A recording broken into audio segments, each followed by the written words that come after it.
बेटा इस पे समझना है ना। प्रश्नावली 3 का नाम है द्विघात बहुपद। द्विघात बहुपद, बहुपद वो होता है जिसमें चर की घात एक पूर्ण संख्या होती है, उसे बहुपद कहते हैं।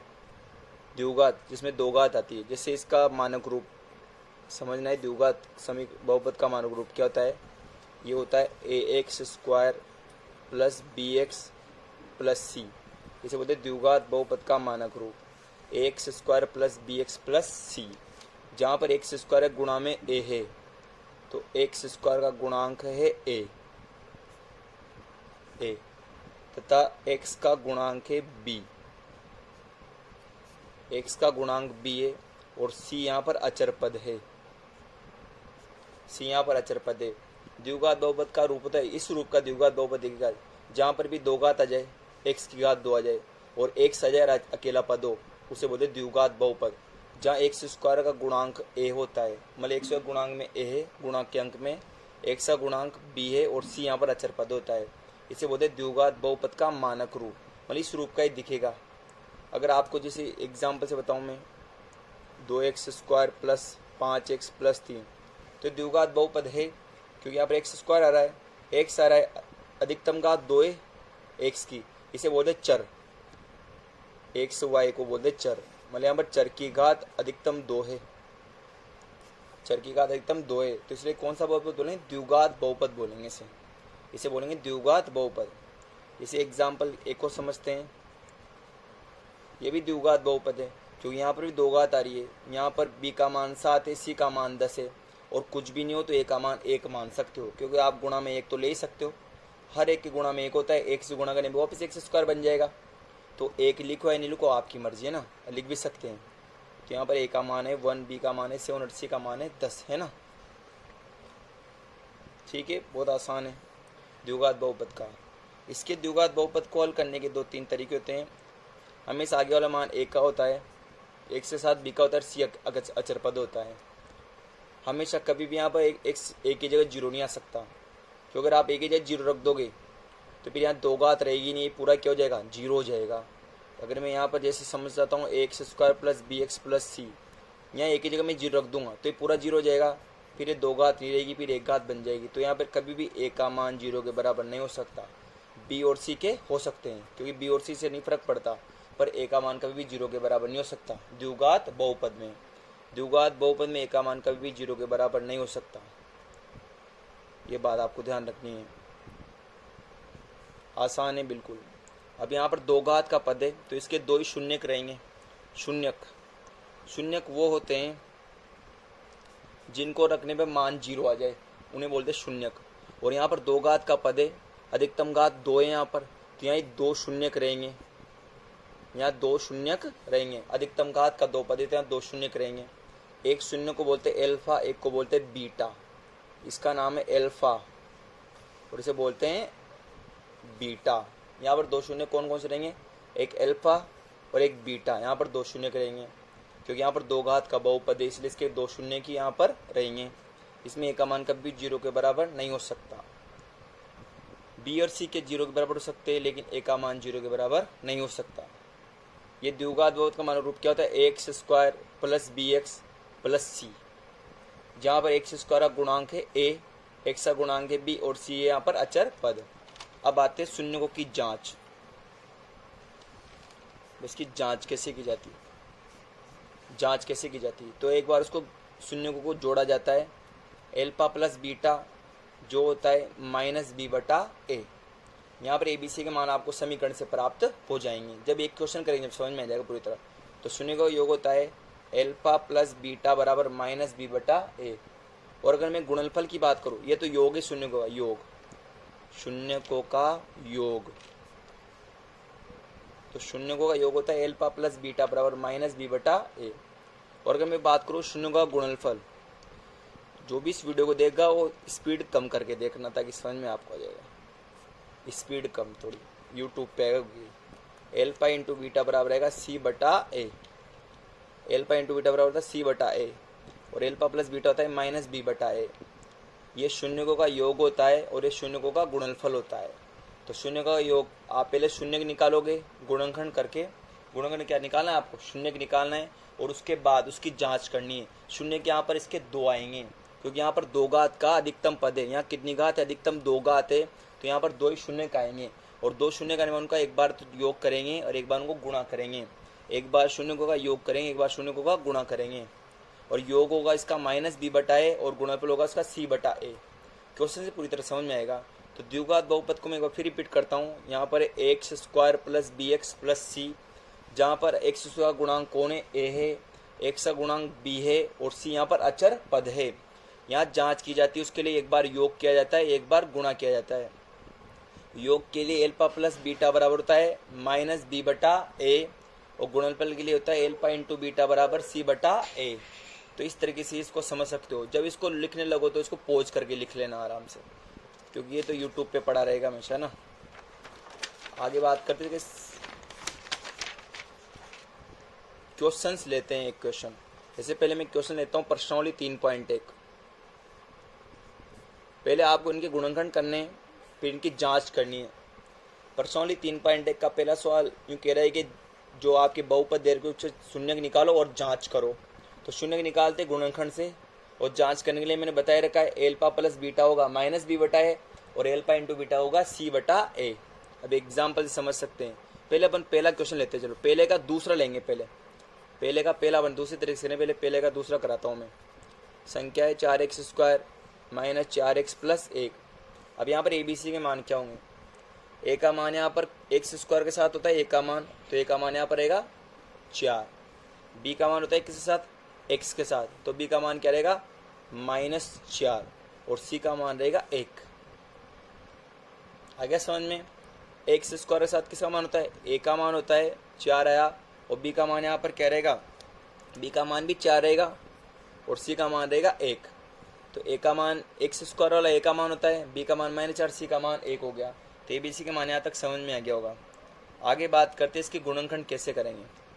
तो गुणनखंड करने के लिए तरीका होता है, छोटी क्लास से बताया जाता है कि अंतिम संख्या को पहले संख्या से गुणा करेंगे।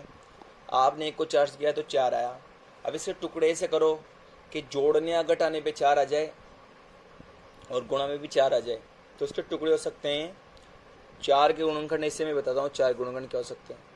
2 दूनी 4, तो उसके टुकड़े क्या होंगे 2 और 2। 2 और 2 4 होते हैं और 2 दूनी भी 4 होता है, तो उसके टुकड़े होंगे 2 + 2। क्या होंगे टुकड़े 2 + 2। कोई बात नहीं, बोल सकते हो, कोई दिक्कत नहीं। 2 + 2 4 होंगे ना, तो यहाँ पर 2 + 2 है ना, 2 और 2 4 हो गए और 2 दूनी 4, क्योंकि 2 में 2 जोड़ने पे 4 आया और इधर भी गुणा में 4 आ रहा था, क्योंकि इनको 1 से गुणा करने पे 4 को 4 आया नहीं आया ना 4 आया समझ में। तो इसके टुकड़े होंगे 2 + 2 x + 1। 4x² कोष्टक खोलूँ मैं तो यहाँ पर क्या आएगा -2x। अब माइनस होएगा किससे गुणा, प्लस से। माइनस जब प्लस से गुणा आएगा तो आएगा माइनस आएगा और यहाँ पर क्या आएगा 2x आएगा और प्लस का कितना है 1। यहाँ तक समझ में आ गया होगा बिल्कुल भी। मैं दोबारा फिर बताता हूँ। मैंने 4x² लिखा है, मैंने माइनस का कोष्टक खोला तो माइनस का 2 और 1 से गुणा किया तो क्या -2x। फिर माइनस किससे गुणा आएगा, प्लस से, तो माइनस प्लस होता है माइनस और यहाँ गया 2x। कॉमन आ रहा है कुछ यहाँ पर, क्या कॉमन आ रहा है यहाँ पर 2x कॉमन आ रहा है, 2x कॉमन आ रहा है, क्योंकि 4x में से 2x तो मैंने बाहर ले लिया। अब अंदर 2 ही तो बचा ना, क्योंकि 2 दूनी 4। अगर आपको कॉमन लेने के बाद बचाना नहीं आ रहा है तो क्या करो आप, जिनमें से आपने कॉमन लिया है ना उन्हीं में इसका भाग दे दो। तो आपने 2x इन दोनों में से कॉमन लिया है, 2x इन दोनों में से, तो 2x का भाग इन दोनों में दे लो आप। तो 2x का भाग दो तो 2 दूनी 4, 1 से x कट जाएगा तो x बचेगा नहीं बचेगा। अब 2x का भाग किस में दूंगा मैं, इस 2x में दूंगा ना, तो कितनी बार जाएगा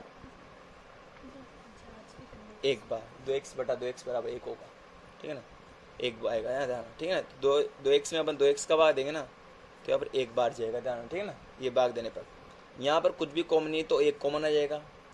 जहाँ कुछ भी कॉमन न हुआ 1 कॉमन होता है। और आगे चिन्ह ये ले लो जो भी आपको चिन्ह दे रखा है, जहाँ पर कुछ भी कॉमन हुआ 1 कॉमन होता है। अब सेम उतार दो ये चीज़, जो ये है ना वो यहाँ पर आ जाएगी, क्योंकि आपने यहाँ 1 कॉमन ले लिया था, कब बच गया 2x बच गया। और आपने यहाँ पर सेम आएगा, यहाँ भी आ जाएगा -1। सेम लिखते हैं, सेम ध्यान रखना। अब इसके कोष्टक के बाहर वाली संख्या को एक साथ लिख लेते हैं। इसी कोष्टक के बाहर कौन है 2x है, इस कोष्टक के बाहर क्या है 1, वो 2x माइनस 1। अब यहाँ पर भी क्या है वो सेम 2x माइनस 1। यहाँ तक तो कोई प्रॉब्लम नहीं ना, आसान है। इसके कोष्टक के बाहर क्या था 2x था, और इसके कोष्टक के बाहर क्या था 1 था माइनस का। इसको एक साथ लिख लिया, अब इसको भी एक साथ लिख लिया। अब मैं कर दूंगा इसको 0 के बराबर, है ना। तो 2x माइनस को 0 के बराबर करो आप, तो एक उधर आते क्या हो जाएगा प्लस का, भाई एक माइनस का उधर आते प्लस का हो जाएगा, तो x बराबर 1/2। ठीक है, 2x माइनस 1 को 0 बराबर करेंगे, फिर एक उधर आते क्या हो जाएगा प्लस का, और एक x का मान गया 1/2। यहाँ तक तो कोई डाउट नहीं होगा आपको। मैं दोबारा फिर बताता हूँ, मैंने क्या किया है कि मैंने 2x माइनस 1 को मैंने 0 के बराबर किया, तो 2x माइनस 1 को जब मैंने 0 के बराबर किया, एक उधर आते का हो गया प्लस का हो गया, और ये 2 कहाँ चला गया बटे में, तो यहाँ से 1 शून्य तो आया 1/2।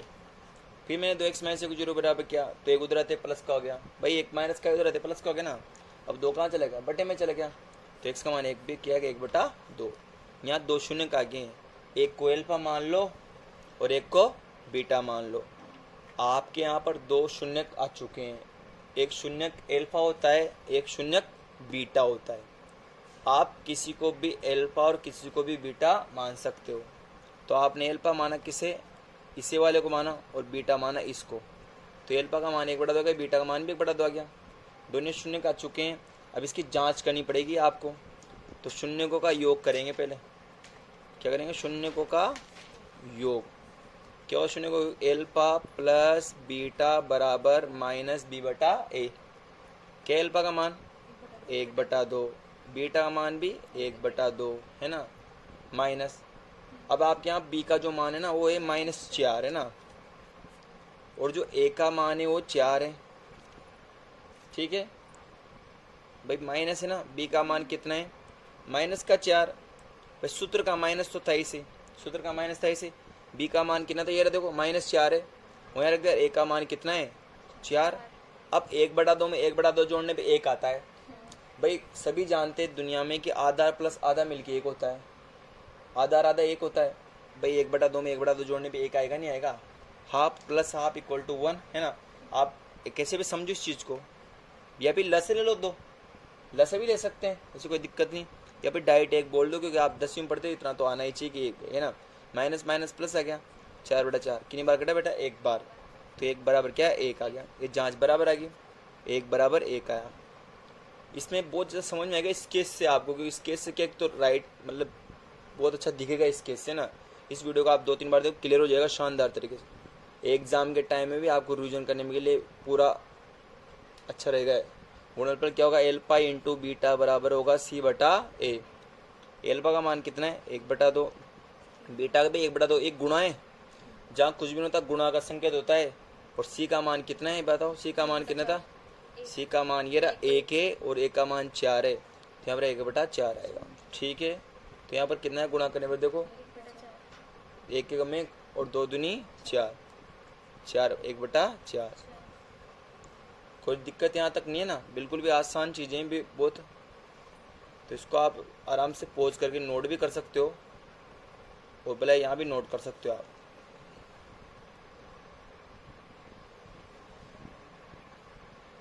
अब बेटा बात करते हैं नेक्स्ट क्वेश्चन पे। अपन इसका तीसरा क्वेश्चन लेंगे पहले, तीसरा क्वेश्चन लेंगे पहले। अभी पहला अपन बाद में करेंगे। 6x² है माइनस x माइनस 2। ABC के मान कितने, इसमें a का मान है 6, जहाँ कुछ भी न हो तो आगे वो a का मान होता है। अब b का मान -1 होगा। भाई b का मान यहाँ पर देखो कुछ भी नहीं तो 1 मान सकता हूँ मैं, देखो भाई हर एक के गुणा में 1 तो तय है ना, तो b का मान क्या रहेगा -1 आ जाएगा। भाई कुछ भी न हो तो x के साथ होता है b का मान, x के साथ वाला मान हमेशा b का होता है, और वहाँ कुछ भी नहीं तो आगे क्या हो जाएगा 1 तो 1 हो जाएगा, माइनस का ध्यान रखना। और c का मान कितना रहेगा -2। a का मान 6 आया, b का मान कुछ भी नहीं तो -1 आया, और c का मान -2 आया। हम इसके गुणनखंड कर लेता हूँ। तो गुणनखंड क्या होंगे इसके, अंतिम संख्या को पहले संख्या से गुणा करेंगे, तो 6 दूनी 12 आया। अब इसके टुकड़े ऐसे करो कि घटाने या जोड़ने पर 1 आ जाए। भैया कुछ भी नहीं तो 1 माना जाएगा ना, यहाँ कुछ भी नहीं तो 1 माना जाएगा। अब ऐसे अंक ढूंढते हैं जिसमें घटाने पे 1 आ जाए, गुणा में 12 आ जाए, तो 4 और 3 हो रहे हैं भाई, क्योंकि आप 4 और 3 को गुणा करो 12 आएंगे, और 4 में 3 गया तो 1 बच जाएगा और यहाँ 1 ही लाना है। यहाँ कुछ भी नहीं है तो 1 मानना है गुणा में, मतलब x के गुणा में यहाँ पर 1 है तो मैंने b का मान -1 मान लिया, क्योंकि b का मान होता है x के साथ वाला मान। x के साथ वाला मान हमेशा b का होता है, तो यहाँ b का मान -1 आ गया। अब इसके टुकड़े होंगे 4 - 3 x, 4 - 3 आया।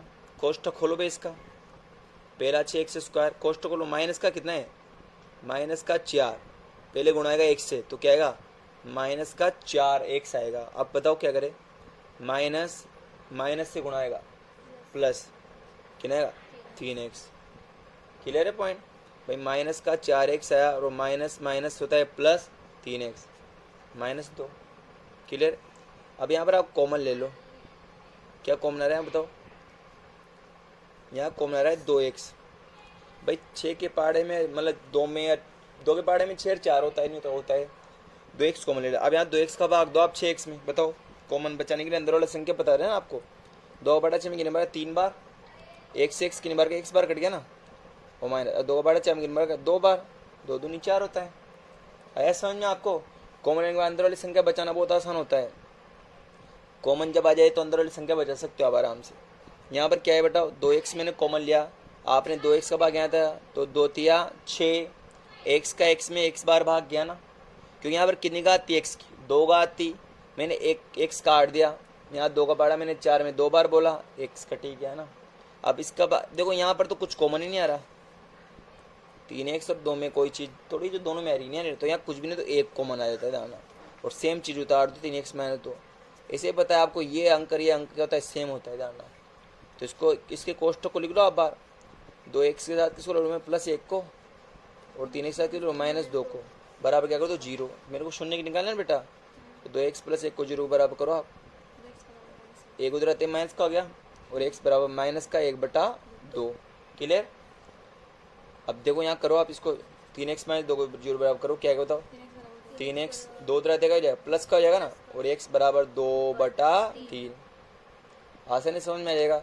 3x - 2 बराबर 0, तो 3x 2 माइनस का था उधर आते प्लस का हो गया, और 3 चला गया बटे में, 2 शून्य का आगे, एल्फा का मान ये रहा और बीटा का मान ये रहा। एल्फा का मान -1/2 और बीटा का मान 2/3 है। क्लियर है, एल्फा का मान -1/2 और बीटा का मान 2/3, ये 2 शून्य का चुके हैं। अब मैं क्या करूँगा, जाँच करूँगा इसकी, तो एल्फा प्लस बीटा बराबर होता है -b/a, और एल्फा इंटू बीटा बराबर होता है c/a, है ना। क्लियर। एल्फा का मान कितना है -1/2, और बीटा का मान कितना है 2/3, माइनस सूत्र का ऐसे। अब बेटा यहाँ पर b का मान -1 है देखो, है ना, तो यहाँ सूत्र का माइनस और माइनस प्लस हो जाएगा, देखना भी, और a का मान देखो यहाँ सूत्र का माइनस, और b का मान -1 रहा, ये रहा। अब a का मान कितना है 6, है ना। अब यहाँ इसका लसे ले लो, 3 और 2 का लसे 6 आएगा, तो लसोकल करना आता है आपको।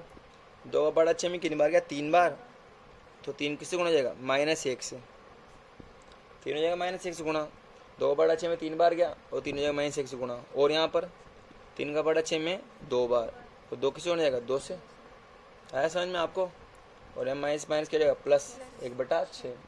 ठीक है बेटा, बहुत आसान है। देखो दोबारा फिर बताता हूँ मैं, 2/6 में 3 बार गया, 3 गुणा आएगा -1 से, फिर 3/6 में 2 बार गया, 2 गुणा आएगा 2 से। अब इसको गुणा कर लेते हैं, -3 आया और 2 दूनी 4/6 है ना, और यहाँ पर आया 1/6। अब यहाँ के बाद यहाँ हल कर देता हूँ इसे, यहाँ लिख देता हूँ मैं इसे, आ जाएगा समझ में। 4 में 3 गया तो क्या 1 बचा ना, 4 प्लस का है 3 माइनस का है, कितना बचा 1/6, और इधर भी क्या था 1/6, तो ये आंसर आ गया इधर इसका। फिर 4 में 3 गया तो 1 बच गया। ठीक है, अब एल्फा इंटू बीटा क्या होता है c/a। एल्फा का मान कितना है इसमें, ये रहा एल्फा का मान कितना है -1/2 है, और बीटा का मान कितना है 2/3 है ना। रख दो मान यहाँ पर, क्या है एल्फा इधर को -1/2 और बीटा इधर को 2/3, और c का मान कितना है यहाँ पर, c का मान है -2, ये रहा c का मान -2 रहा, और a का मान कितना है 6, -2/6 यहाँ पर है ना, -2/6। तो आप इसको काट दो, 2 एकम 2, 2 तिया 6 है ना, और यहाँ पर भी कट गया 2 से 2, तो यहाँ पर आ गया आंसर -1/3 और बराबर -1/3। तो इस क्वेश्चन को आप आराम से पॉज करके लिख लेना, स्क्रीनशॉट ले लेना। बहुत सारे तरीके होते हैं, है ना, यूट्यूब पे। और ज़्यादा तो स्क्रीनशॉट ज़्यादा बेस्ट होता है। मैथ्स में लिख लिख के प्रैक्टिस करना, जितना साथ लिखो उतना समझ में आ जाएगा। तो पहले मैं इसका गुणनखंड क्या है, इस तरीके से आप इसको कंप्लीट कर सकते हो, है ना। बेटा फोर्थ क्वेश्चन की बात करते हैं, है ना, समझने इसे। x² - 15 है भाई। यहाँ पर थोड़ा अलग मैटर है। यहाँ पर आप गुणनखंड नहीं कर सकते इसके, क्योंकि गुणनखंड करने के लिए x भी चाहिए। यहाँ x आ नहीं रहा तो गुणनखंड तो हो नहीं पाएंगे। तो यहाँ पर गुणनखंड शून्य नहीं निकाल सकते। गुणनखंड के लिए तो x² + bx, x भी होना चाहिए साथ साथ। भाई अपने जितने भी 2 सवाल के उसमें x आ रहा था, इधर x आ रहा था x, तो यहाँ x नहीं आ रहा, तो गुणनखंड तो कर नहीं सकते इसके। तो फिर क्या करें तरीका, चलो पहले ABC के मान देख लेते हैं। a का मान तो 1 है, कुछ भी नहीं तो x² a का मान।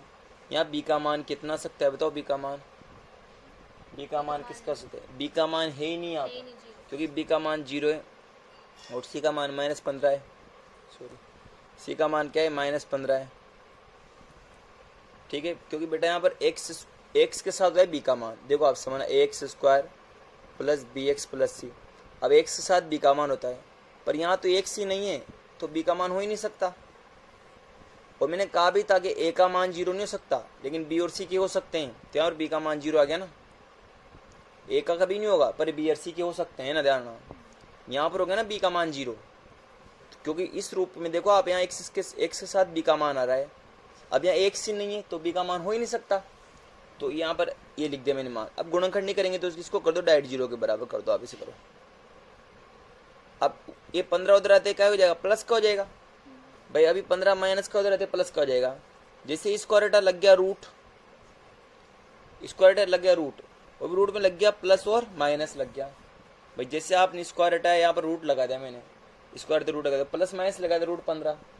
अब यहाँ पर हमेशा प्लस माइनस लगेगा, क्योंकि यहाँ पर 2 घात का पता है तो 2 मान आएंगे, 2 शून्य का आएंगे, इसलिए मैंने प्लस माइनस लगाया है। अब एक बार तो मैं प्लस का मान ले लूंगा, अल्फा का मान +√15, और अब बीटा का मान ले लूंगा मैं -√15। तो यहाँ पर प्लस माइनस का अर्थ होगा एक मान अल्फा का होगा और एक मान बीटा का होगा। तो अल्फा का मान +√15 और बीटा का मान -√15। मैंने क्या किया, x² - 15 लिखा। मैं गुणनखंड कर नहीं सकता था इसके, मैंने ABC के मान लिख दी।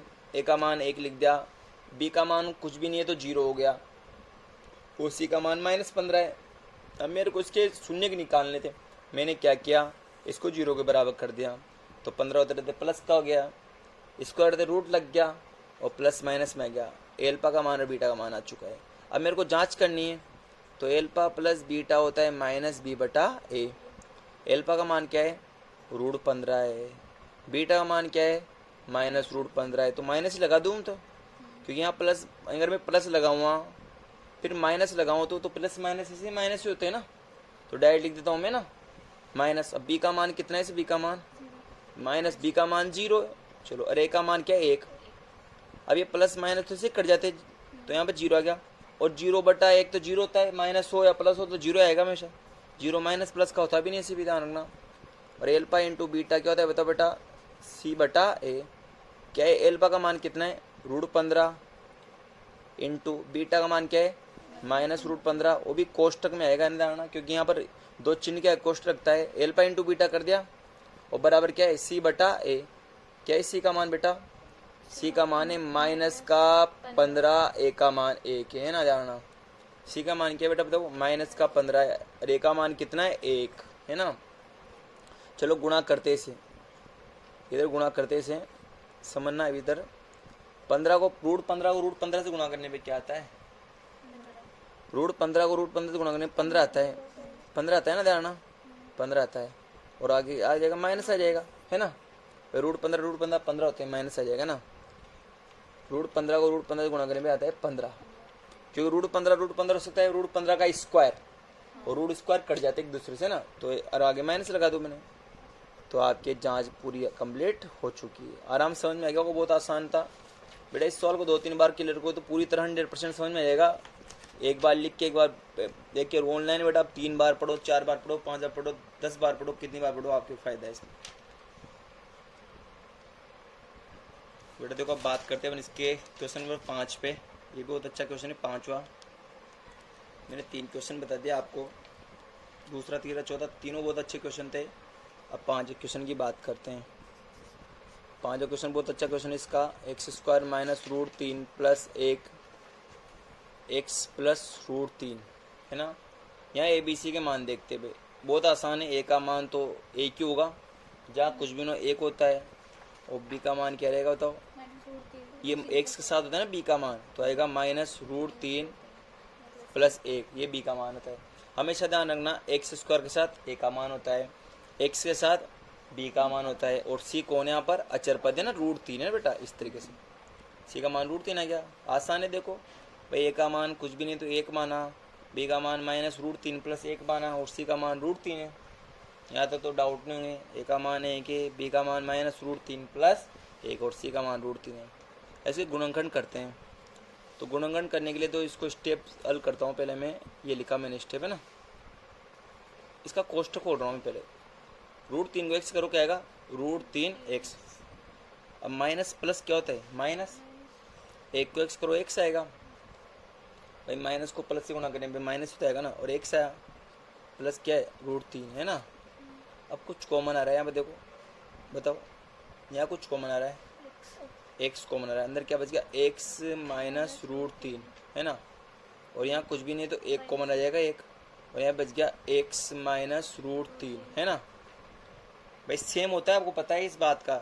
एक्स कॉमन आया यहाँ पर तो एक्स माइनस रूट 3 बचा, यहाँ कुछ भी नहीं एक कॉमन आया है ना। अब इसको एक साथ लिख लेते हैं। एक्स का किसको लिखूँ, माइनस 1 को। आप साथ साथ लिखना है इसे यूट्यूब में, ताकि समझ में आ जाएगा। एक्स माइनस 1 और एक्स माइनस रूट 3 है ना। मैं इधर लिख देता हूँ।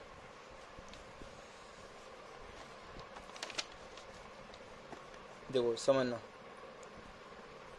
एक्स माइनस 1 और एक्स माइनस रूट 3 किसके कर दो, 0 बराबर कर दो ना, ताकि शून्य का आ जाएंगे इससे। एक्स माइनस 1 को 0 बराबर करो, एक्स बराबर 1 को जाएगा प्लस का, और यहाँ पर रूट 3 हो जाएगा प्लस का। मैंने एक्स माइनस 1 को 0 बराबर किया तो एक्स बराबर प्लस का हो गया, और एक्स माइनस रूट 3 को 0 बराबर तो एक्स बराबर रूट 3 आ गया प्लस का।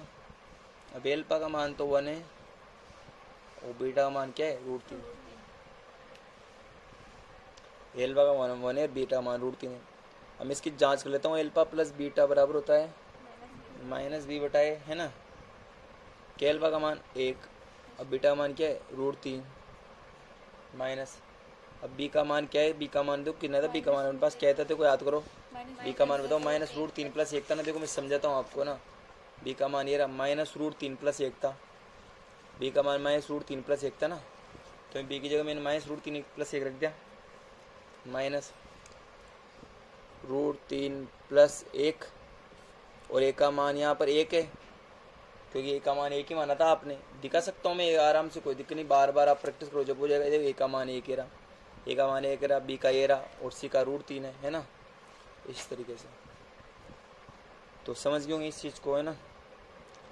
1 प्लस रूट 3। अब यहाँ पर आप क्या करोगे, इसे माइनस माइनस प्लस लोगे तो रूट 3 प्लस 1 ही आएगा। फिर बटे में लिखने की कोई जरूरत है नहीं। तो यहाँ पर इसका आंसर आ गया ये 1 प्लस रूट 3 और रूट 3 प्लस 1 है ना। आसान है देखो है ना। अब मैं एल्फा इंटू बीटा बराबर कर देता हूँ सी बटा ए। तो एल्फा का मान 1 है और बीटा का मान रूट 3 है। जैसे सी का मान कितना है, रूट 3 बटा 1। तो यहाँ पर रूट 3 आया और यहाँ भी रूट 3 आया, तो रूट 3 बराबर क्या है, रूट 3 आया। एल्फा इंटू बीटा बराबर होता है सी बटा ए। तो सी का एक, एल्फा का मान कितना था, 1 था बेटा है ना। एल्फा का मान 1 था ना, और बीटा का मान रूट 3 था। तो मैंने यहाँ रख दिया मान 1 इंटू रूट 3, और सी का मान क्या रखा था, सी का मान रूट 3 था, ए का मान 1 था। तो इस तरीके से इसका आंसर आ गया। अब इस प्रकार इसका पहला सवाल करते हैं, इसके बाद अपन पहला भी कर लेते हैं क्या ना।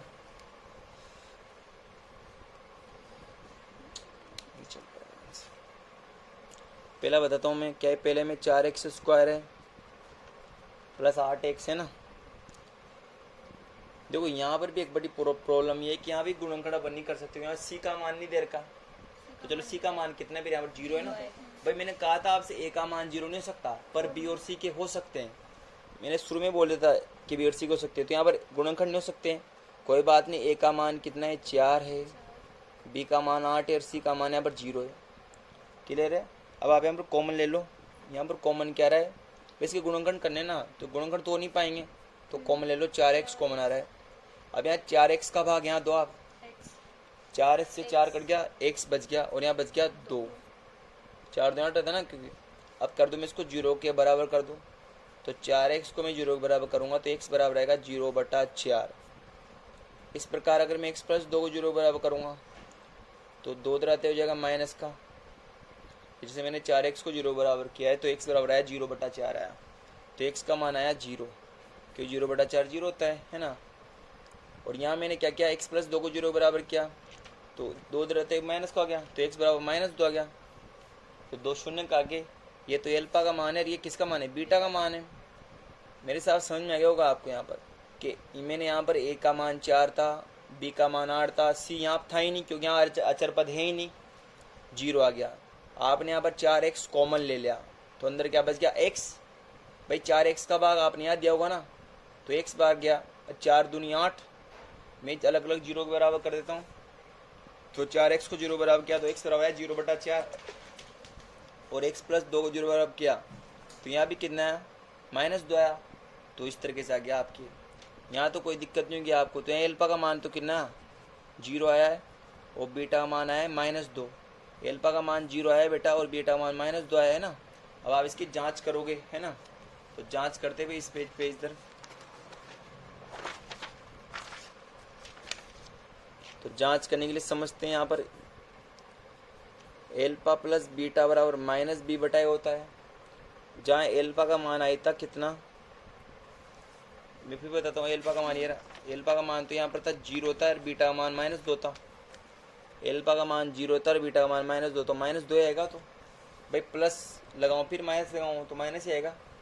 एल्फा का मान 0 था और यहाँ प्लस था ना, और बीटा का -2, बी का मान क्या था, बी का मान उसमें देखो, बी का मान 8 था और ए का मान 4 था। बताता हूँ मैं आपको, देखो बार बार, तो ये देखो ये चीज़ ये सेम वही रिपीट करना है। देखो बी का मान 8 था, सी ए का मान 4 था है ना, और सी का मान क्या था 0 था।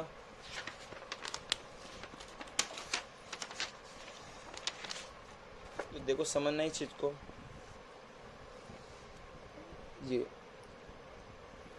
ठीक है बेटा। तो 4 दूनी 8 है ना, तो यहाँ -2 अगर यहाँ -2 आ गया तो ये जांच कंप्लीट होगी इसकी। अब एल्फा इंटू बीटा बराबर होता है c/a, तो एल्फा का मान हो 0, बीटा का -2 कोष्टक में, और सी का मान तो 0 ही था क्योंकि सी था ही नहीं, और ए का मान क्या था 4 था, तो 0 बराबर 0 आ गया ना, इस तरीके से। अब समझिए ना आप 4-5 क्वेश्चन किए। अब एक छठा क्वेश्चन है जो आपके लिए छोड़ रहा हूँ मैं है ना, इस छठे क्वेश्चन को आप करना, मैं आपकी हेल्प कर देता हूँ इसमें। इसके ABC के मान क्या होंगे, 3 है, बी का मान क्या होगा 1 -1 कुछ भी नहीं तो -1, और सी का मान -4 है ना, 0 बेटा हाँ देने का होता है ना, तो यहाँ सी का मान -4 आएगा ना, सॉरी सी का मान -4 है, माइनस ही आएगा साथ में, तो ए का मान तो 3 है, बी का मान -1 और सी का मान -4। अब इसके गुणनखंड कर सकते हो आराम से आप, और इसको घर पे भी आराम से आप ट्राई कर सकते हो ना। इसके टुकड़े होंगे 4 - 3, इस टुकड़े होंगे 4 - 3, ये 4 - 3 आगे, तो 4 त्यौहार होते हैं ना। अब कोष्ठक खोल लो, मैं बताता हूँ, चलो माइनस का 4x minus minus plus 3x -4, कुछ कॉमन आ रहा है यहाँ पर, x कॉमन आ रहा है, देखो सिर्फ ओनली 3x -4 बचा, यहाँ कुछ भी कॉमन आएगा तो क्या बचा 1 बचा। क्लियर है, इधर x इधर 1 है तो एक है x प्लस 1 आया, और यहाँ 3x -4 आया। अब मैं कर दूँ इसको 0 के बराबर कर देता हूँ, तो यहाँ करता हूँ मैं 0 के बराबर, यहाँ स्पेस है मेरे पास, 1 बराबर माइनस का हो गया ना, x बराबर -1, और 3x -4 के बराबर 0 करो तो 4 उधर गया, प्लस का हो गया, तो 3 क्या गया बटे में चल गया। तो x का मान तो क्या है -1 आया एक तो, और एक क्या x बराबर 4/3। तो इस तरीके से एल्फा बीटा के मान आ चुके हैं यहाँ पर, आसान है। देखो अब एल्फा का मान तो है -1 और बीटा का मान क्या है 4/3 है। अब एल्फा प्लस बीटा बराबर होता है -b/a, एल्फा का मान -1 और बीटा का मान 4/3, माइनस सूत्र का, और बी का मान -1 है और ए का मान कितना है 3। ठीक है बेटा, इसका लसा 3 है यहाँ, तो -3 + 4, और यहाँ माइनस माइनस प्लस हो गया ना, 1/3। 4 में 3 का तो 1 बचा, 1/3 बराबर 1/3। तो यहाँ पे एल्फा इंटू बीटा बराबर कितना होगा बताओ, समझना इस चीज़ को। एल्फा इंटू बीटा क्या होगा, C/A। ठीक है, C/A। ठीक है, एल्फा का मान क्या था बेटा, -1 इंटू बीटा का मान 4/3, और यहाँ पर क्या है बताओ, -4/3 है ना, 3 का मान, तो अगर -4/3 और 4/3 है ना। तो इस तरीके से कंप्लीट अपन कर सकते हैं। तो अपन ने पहले के 6 के 6 सवाल कर लिए, उम्मीद है समझ में आ गया होगा आपको। ठीक है बेटा, पहले के 6 क्वेश्चन होने के बाद अपन बात करते हैं दूसरे के। तो दूसरे में एक सूत्र याद रखना है आपको, होता है द्विघात बहुपद का। देखो इसमें उल्टा क्या है सिस्टम। पहले सवाल में आपको समीकरण दे रखी थी, आपने शून्य की निकाले जांच की। यहाँ पर आपको शून्य को ऑलरेडी देगा और आपको समीकरण बनानी। उल्टा इसमें ना, मतलब पहले सवाल में समीकरण थी तो आपने जांच वाच कर ली, यहाँ पर आपको देंगे ऑलरेडी दे देगा योग गुणों पर, और फिर आपको समीकरण बनानी है। तो सूत्र होता है इसका kx² minus alpha plus beta x plus alpha beta. समझ गया आप। यहाँ एल्फा प्लस बीटा तो कौन है, शून्यकों का योग, और एल्फा इंटू बीटा क्या है, शून्यकों का गुणनफल है ना। के तो अचर पद है यहाँ पर ना, ये क्यों लिया है, काम आएगा क्योंकि है ना। अब सवाल पहले से देखते हैं। पहले सवाल में कह रहा है कि योग गुणनफल दे रखा है आपको -3 और 2, -3 और 2। जब आप इसको कंप्लीट करने पड़े तो किताब भी साथ में रखना है, ध्यान, किताब में से समझ में आएगा, किताब को भी साथ लेके चलना है। तो एल्फा प्लस बीटा का मान है -3 और एल्फा इंटू बीटा का मान है 2। एल्फा प्लस बीटा है शून्यकों का योग और एल्फा इंटू बीटा है शून्यकों का गुणनफल, ये देगा आपको। अब आप सूत्र में रख दो, kx² वाले में द्विघात बहुपद निकाल लो। द्विघात बहुपद कैसे निकालने का सूत्र मैंने बताई दिया आपको, alpha plus beta x plus alpha into beta, ये द्विघात बहुपद का ना, दो घात के बहुपद का। kx², क्या एल्फा प्लस बीटा का मान कितना है, -3 है ना। देखो सूत्र में या कोष्ट के बार -3 था, माइनस था, और एल्फा प्लस बीटा का मान क्या -3 था, है ना, x, और alpha plus beta alpha into beta का मान 2 है ना। ये तो कहता ही से x² माइनस माइनस क्या हो गया प्लस, के को हटा दो आप। अब सोच रहे हैं के हटाना है तो लिया क्यों, आगे काम आएगा भाई क्यों लिया था, है ना। सिंपल ही था, के को लिखना जरूरी, लेकिन ध्यान रखना। दूसरा सवाल क्या है इसमें, √2 और 1/3। यहाँ एल्फा प्लस बीटा का मान तो कितना है बताओ, √2 है, और एल्फा इंटू बीटा का मान कितना है 1/3 है। तो यहाँ पर के लग जाएगा x²। हर बार अब सूत्र लिखने की जरूरत नहीं है, आपने लिख देना पहले सूत्र alpha plus beta. Alpha plus beta करते हैं शून्य का योग, और एल्फा इंटू बीटा क्या है, शून्य का गुणनफल है ना। अब बार लिखने की जरूरत नहीं। एल्फा प्लस बीटा का मान कितना है यहाँ पर, √2 है x, और एल्फा इंटू बीटा का मान 1/3 है। क्लियर। अब यहाँ पर लसा ले लो, 3 लसा है यहाँ पर, तो 3x² गुणा 3x² रहेगा ना। लसे से हल करते हैं। अब 3 किससे गुणा आएगा, √2 से, तो कितना 3√2x, और 3 सिंगड़ के बचा 1 बच गया ना। ठीक है बेटा, क्या क्या मैंने पता चल गया ना आपको। फिर मैंने यहाँ पर 3 लसा लिया इसका, 3 किससे गुणा x² से किया तो 3x² आ गया। 3 किससे गुणा √2 से, तो 3√2 आ गया, और 3 3 1 आ गया। अब इस 3 को बटे में कर दो के में। अब इस के की जरूरत अब नहीं पड़ेगी आपको, है ना। के बटे में 3 कर देते हैं। ये देखो यहाँ पर चीज़ समझते हैं, यहाँ पर देखो k/3, ये 3 मैंने बटे में कर दिया के की में। अब क्या बच गया बताओ, 3x² माइनस 3√2x प्लस 1 है ना। इस चीज़ को समझना है आपको ना। तो मैंने क्या किया इसमें, मैंने 3 को बटे में कर दिया किसके, इस के में। अब इस k/3 का कोई रोल नहीं है, तो इसका फाइनल आंसर आ जाएगा 3x² माइनस 3√2x प्लस 1 है ना। तो इसका फाइनल आंसर आ गया। ठीक है, इस तरीके से समझ लिया होगा आपने। इसको मैं दोबारा फिर बताता हूँ। मैंने के के बटे में 3 किया। अब 3x square minus 3√2x plus 1 है। इस के बटे 3 को हटा दो आप, कोई मतलब नहीं है। तो 3x square minus 3√2x plus 1, तो इस तरीके से उतार सकते हो इसको आप। देखो तीसरा सवाल देखते हैं इसका, एक और बताता हूँ मैं इसका तीसरा, फिर आगे तो एक दो तुम भी करना है ना, तभी समझ में आएगा। यहाँ एल्फा प्लस बीटा का मान दे रखा है -1/4 है, और एल्फा इंटू बीटा का मान 1/4 है। किताब में से देख लेना आप इसे, वही है सूत्र होता है के x square minus alpha plus beta x plus alpha into beta. लगातार 3 सवाल होगी, इसी मेथड से करते हो अपन को ना। के एक्स स्क्वायर के एल्फा प्लस बीटा का मान -1/4 है ना एक्स, और एल्फा इंटू बीटा का मान कितना है 1/4 है। क्लियर? बोलो कोई दिक्कत तो नहीं है इसमें। एल्फा प्लस बीटा का मान -1/4 है और एल्फा इंटू बीटा का मान 1/4 है। अब बेटा देखो उसको समझते के एक्स स्क्वायर माइनस माइनस क्या हो जाएगा प्लस 1/4x, और यहाँ पे 1/4 क्या लस आ रहा है 4, तो आएगा 4x स्क्वायर, 4 जगह x बच गया ना, और 4 जगह 1 बच गया। अब के बटे में किसको भेज बताऊँ मैं 4 को, तो k/4 4x square plus x plus 1 है ना, ये तो अक्षर पद है ना, ये तो अक्षर पद है। तो गया 4x square plus x plus 1, उसी की तरह देखो सेम है। तो यहाँ पर देखो सूत्र वो आना चाहिए बस आपको, के एक्स स्क्वायर वाला आना चाहिए, minus alpha plus beta x plus alpha beta आना चाहिए।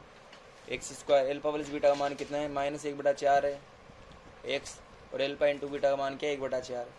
आपने क्या इसको माइनस माइनस प्लस लिख दिया, 1/4x कितना लस है 4, तो 4x स्क्वायर देखो तो 4x स्क्वायर हो जाएगा ना, और 4 जगह x बच गया और 4 जगह 1 बच गया ना।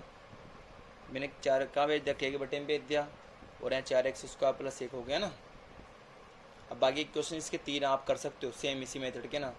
तो इसका चौथा, पांचवा और छठा आप घर पे खुद करोगे किताब में से ना, एक ही मेथड के। चौथा ही बता देते हैं भाई। वो चौथे में एल्फा प्लस बीटा का मान दे रखा है 0, और एल्फा इंटू बीटा का मान क्या है √5। भाई 5 छठा तुम कर लेना, के एक्स स्क्वायर ए से एल्फा प्लस बीटा का मान बेटा 0 है यहाँ पर x है ना, और एल्फा इंटू बीटा मान क्या है √5। क्लियर? सूत्र में मान रखा है अपन ने भाई एल्फा प्लस बीटा का मान क्या है 0।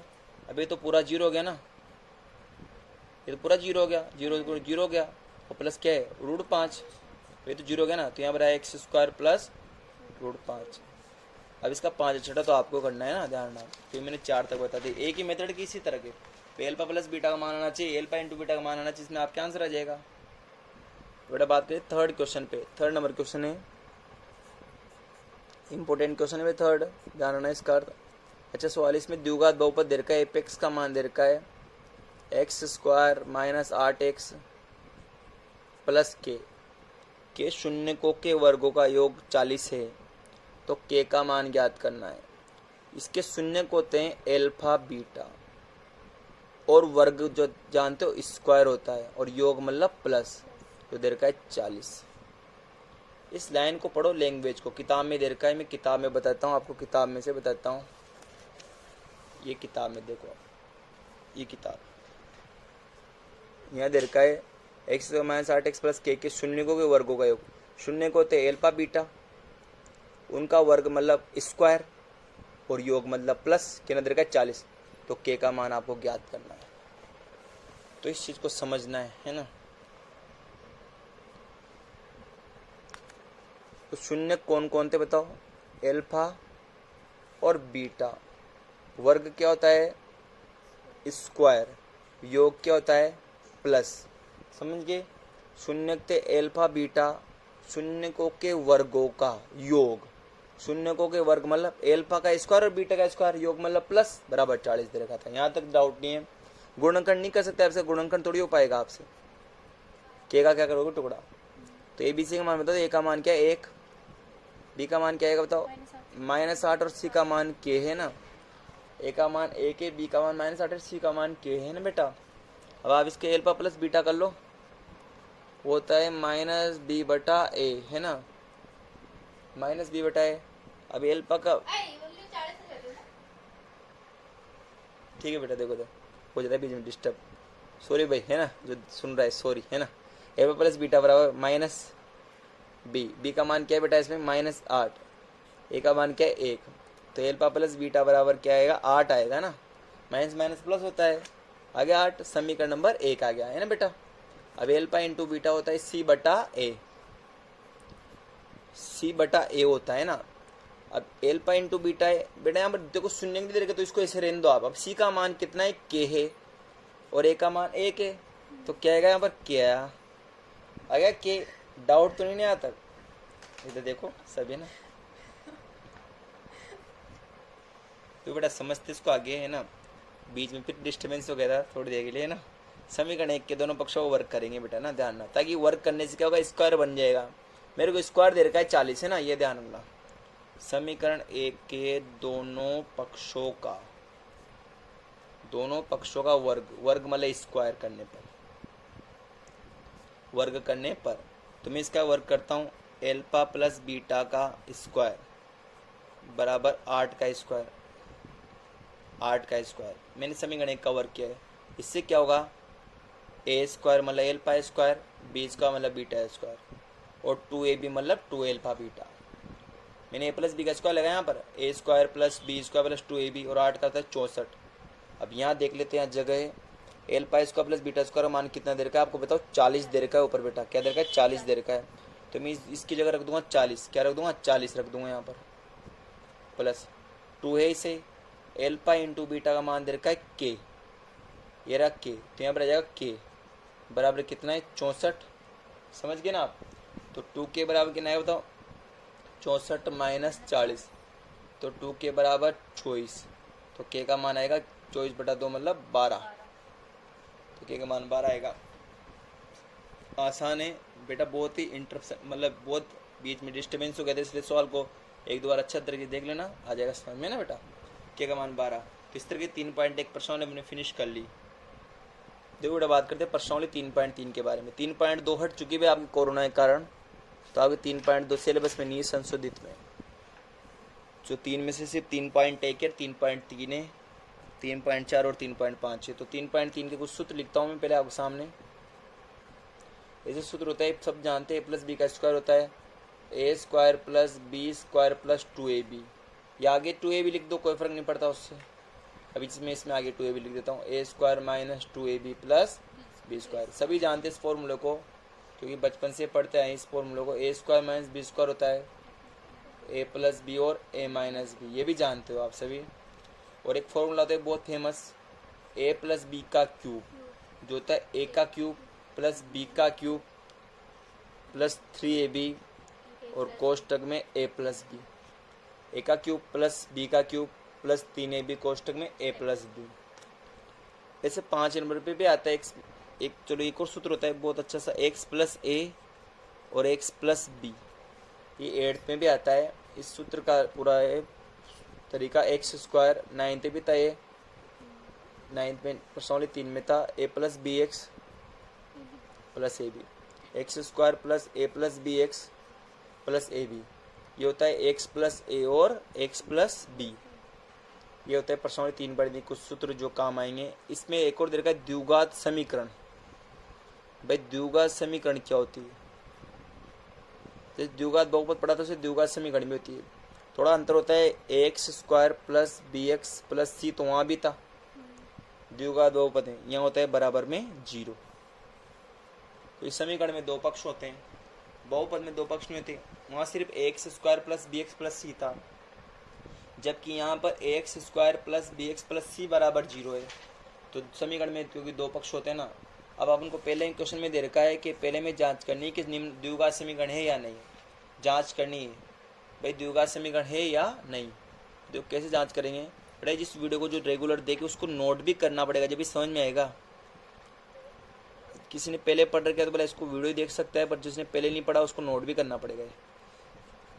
एक्स प्लस 2 एक्स माइनस 2 है ना, ताकि प्रैक्टिस हो जाएगी।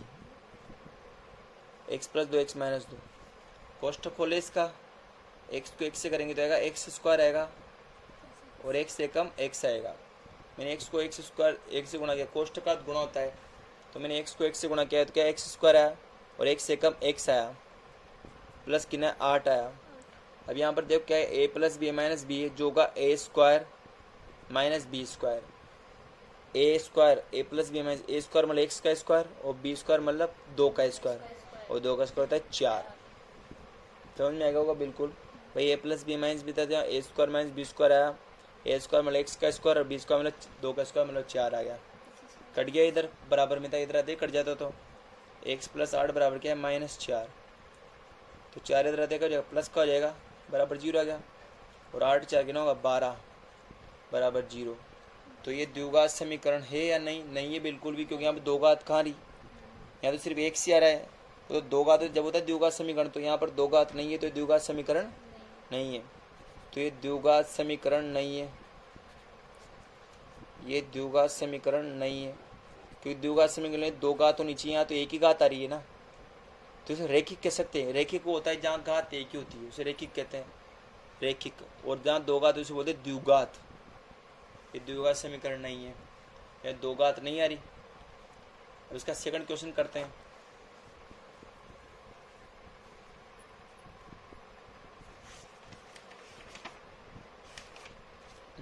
सेकंड क्वेश्चन क्या बेटा इसका, x प्लस 2 का क्यूब, एक्स क्यूब माइनस 4, देखो x प्लस 2 का क्यूब है बराबर एक्स क्यूब माइनस 4। देखो समझने से यहाँ पर आप a प्लस बी का क्यूब लगा सकते हो। देखो a प्लस बी का क्यूब मैंने थोड़ी देर पहले बताया था आपको, a का क्यूब मतलब x का क्यूब, b का क्यूब मतलब 2 का cube, plus 3ab 3 into x into 2 और कोष्टक में a प्लस बी। क्लियर भाई, a का क्यूब मतलब x का क्यूब, b का क्यूब मतलब 2 का क्यूब, प्लस 3ab और कोष्टक में a प्लस बी, और बराबर में साथ में क्या चल रहा है एक्स क्यूब माइनस 4। मैंने कहाँ लगाया सूत्र, a प्लस बी का क्यूब इसमें लगाया, ये सेम रखा है मैंने, एक्स क्यूब माइनस 4। अब खोल लो एक्स क्यूब, 2 क्यूब ने तो 8 होता है, 3 दूनी 6x आया, और कोष्टक में आएगा x plus 2। X cube cut गया, तो यहाँ पर 8 बच गया, प्लस 6x को x से करो क्या आएगा 6x स्क्वायर आएगा, और 6 दूनी 12x बराबर माइनस का 4 है ना। आसानी समझ में आएगा। 8 प्लस 6 एक्स को x करो, एक्स स्क्वायर आया, 6 दूनी 12x आया माइनस 4। अब इसको इधर बुला लो, सब कुछ एक्स स्क्वायर है ऐसे, 12x है ऐसे, 8 प्लस का है ऐसे, सेकंड में जमा लिया मैंने। अब 4 इधर प्लस का जाएगा बराबर 0 आया। मैंने इसको पहले लिख लिया 6x स्क्वायर लिख लिया, प्लस 12x लिख लिया, प्लस क्या लिख लिया बेटा 8 लिख लिया। अब 4 इधर बुलाओ, 4 हो जाएगा प्लस का, क्योंकि 4 का आएगा माइनस का है ना, तो बराबर में 0 आ गया। इसको लिख लो 6x स्क्वायर 12x, 8 4 किनोगे बताओ 12 बराबर 0। तो क्या बताओ, ये द्विघात समीकरण है क्या? हाँ है भाई, द्विघात समीकरण है, ये द्विघात समीकरण है। क्या दो घात आ रही है ना बेटा, इस तरीके से। अब इसका तीसरा सवाल भी कर लेते हैं। x की घात 2 3x प्लस ये है ना, यहाँ पर इस सवाल है, यहाँ पर X square plus 3x plus 1 बराबर है x माइनस 2 का स्क्वायर। अब आपको यहाँ पर a माइनस बी का स्क्वायर लगाना पड़ेगा। यहाँ पे क्या लगाना पड़ेगा, a माइनस बी का स्क्वायर, जो होता है बेटा a square minus 2ab plus B square. a square मतलब x स्क्वायर, 2ab मतलब 2x into 2 plus B square मतलब किसका स्क्वायर आएगा 2 का स्क्वायर है ना, 2 का स्क्वायर है ना, इस तरीके से आएगा। अब यहाँ पर देखो हल करते हैं इसे, x square plus 3x plus 1 है, एक्स स्क्वायर 2 दूनी 4x और 2 का स्क्वायर कितना होगा 4, कट गया एक्स स्क्वायर, 3x प्लस 1 है और माइनस 4x प्लस 4 है। अभी 4x उधर बुलाओ, 4x हो जाएगा प्लस का, और 1 तो प्लस का था इसे ऑलरेडी भाई, 4x इधर प्लस का हो गया, 1 अरे 4 इधर तक माइनस का हो गया बराबर 0। मतलब मैंने पक्षांतरण किया है, मैंने क्या किया 4x इधर बुलाया प्लस का हो गया और 4 इधर माइनस का हो गया, तो 4 3 7x माइनस 3 बराबर 0। तो ये भी द्विघात समीकरण नहीं है, ये द्विघात समीकरण नहीं, क्योंकि दो घात नहीं ना। तो इस तरीके से तीसरा सवाल भी कंप्लीट कर लिया अपन ने। अब बात करते हैं अपने इसके फोर्थ क्वेश्चन पे ना, इसमें पहला पार्ट भी खत्म हो जाएगा। Fourth question, x plus 1/x plus x square, ठीक है।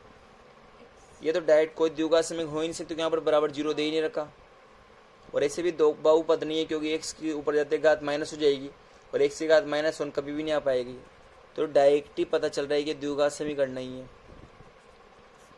अब दो घात तो है यहाँ पर, हालांकि दो घात तो है पर यहाँ पर बराबर 0 नहीं आ रहा, वो तो x का मान नहीं 0 के बराबर में 0 थोड़ी है, तो फोर्थ क्वेश्चन डायरेक्ट द्विघात समीकरण नहीं है। तो इस तरीके से पहला क्वेश्चन कंप्लीट कर लिया इसका।